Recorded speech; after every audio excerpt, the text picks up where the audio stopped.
Hello, and this is my presentation on the Iranian Revolution. So I'm going to talk about pre-revolution Iran, important events and people, revolutionary timeline, and effects of the revolution on the country. So first off, what did the country look like before? So before, Iran was a authoritarian monarchy that also had a parliament that didn't have very much power. And the ruler was Mohammad Reza Shah Pahlavi, and he was installed by the CIA, the United States. After there was a coup, and the CIA was behind that and installed him in the country. He repressed freedom of speech and had a secret police as well. So he was not very well liked. Despite all the oil wealth, benefits were very unevenly distributed, leading to a significant wealth gap. So there was a lot of money in the country, but not very many people were getting that money. It was mainly the rich getting richer and the poor getting poorer. So the discontent came from a lack of civil liberties. This partly caused by the secret police.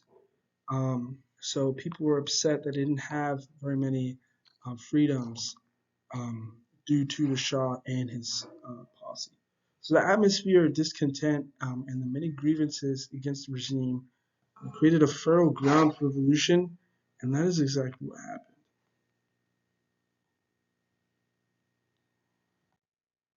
What caused it all to fall apart? So Iran had a very strong religious presence in the government. So and Iranians are very devout Muslims. Most of the entire population is Islamic. So when a religious leader like Ayatollah Khomeini speaks or says something in that country, it has carries a lot of weight. People really listen to what he has to say. So when Ayatollah Khomeini emerged as a critic of the regime, people listened to him. They followed him and they agreed with him. He was calling for an Islamic republic that will be ruled by Sharia law. Sharia law is pretty much the main source of legitimacy in the country is the Quran and is Islamic principles. So that is what he was asking for, and that's what he wanted. He wanted to reject Western government. And on top of this, people were willing to listen to Khomeini because the Shah lacked legitimacy because he was installed in a coup and not by a democratic process. People didn't choose him. It was, in fact, the Western civilization that chose him. And there was a strong anti Western sentiment in Iran due to the Shah's rapid modernization techniques and enforcing Western culture on them. So, when the Shah criticized Khomeini and his ideas in an article, people were furious and huge protests broke out in 1978. And this is pretty much where the revolution started. And due to this, Khomeini was exiled from the country. So as time went on, the protests got worse, and eventually the Iranians seized the U.S. embassy and held 52 Americans hostage for 424 days. They demanded that the Shah should return for trial, and by this time, revolution was in full swing. As the revolution got worse, the Shah actually left the country, and the prime minister at the time stepped in and became the leader.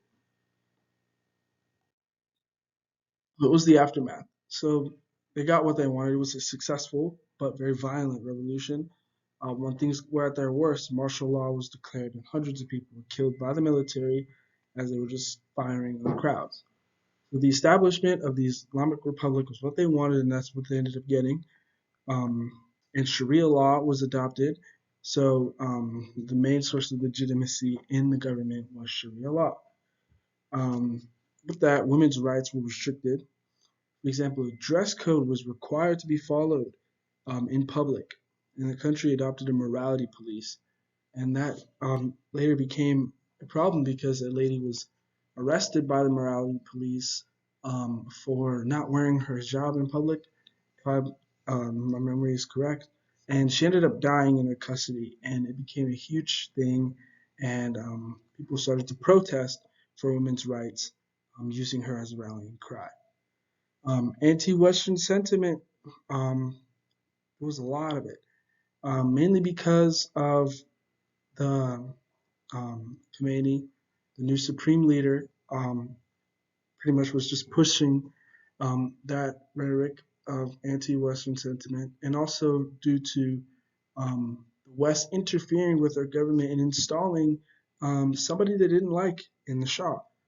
So there was also that they didn't like the West for, and also how the Shah forced Western culture on them instead of allowing them to follow their own Islamic culture. Then political dissent was repressed, and the U.S. and Iran severed all diplomatic ties. It's not very shocking, as you could see what happened with the hostages that would cause any country to sever ties with another. So here's some important figures. Ayatollah Khomeini, first supreme leader of the new Iranian Republic. Um, see him as I could see him as a revolutionary vanguard. He was the first one to speak out about the Shah and to propose a new idea of an Islamic Republic. And then here's Mohammad Reza Pahlavi. He was the Shah that was overthrown by or during the revolution. And then Shahpur Bakhtar. He was the prime minister before the revolution, and when the Shah fled from the country, he's the one that took his place. And then there are a few of the American hostages. Next, here's the timeline.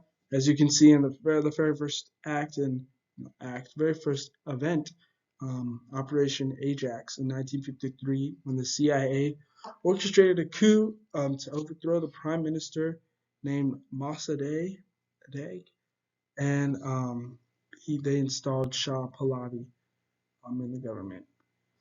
So then in 1978, Khomeini speaks out and challenges the Shah's rule and calls for an Islamic Republic.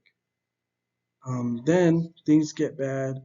Khomeini is exiled from the country, ends up coming back, becomes the face of the revolution, leading millions in demanding an Islamic Republic and challenging the Shah's legacy. As things get worse, the Shah flees the country, and through a national referendum, Iran is officially becomes an Islamic Republic. And the referendum is just where the government sends out a vote to the people so they can vote on an issue, pretty much getting things done democratically. I bet they enjoyed that. And the Khomeini's authority and the shift towards an Islamic governance system was set in stone. And Iranians seized the U.S. Embassy in Tehran, taking 52 Americans hostage for 444 days, and this sparked a diplomatic crisis. And they did this to demand that the Shah return for trial to the country. I'm not sure whether or not he ended up doing so. Thank you, and I hope this video helps you study very well.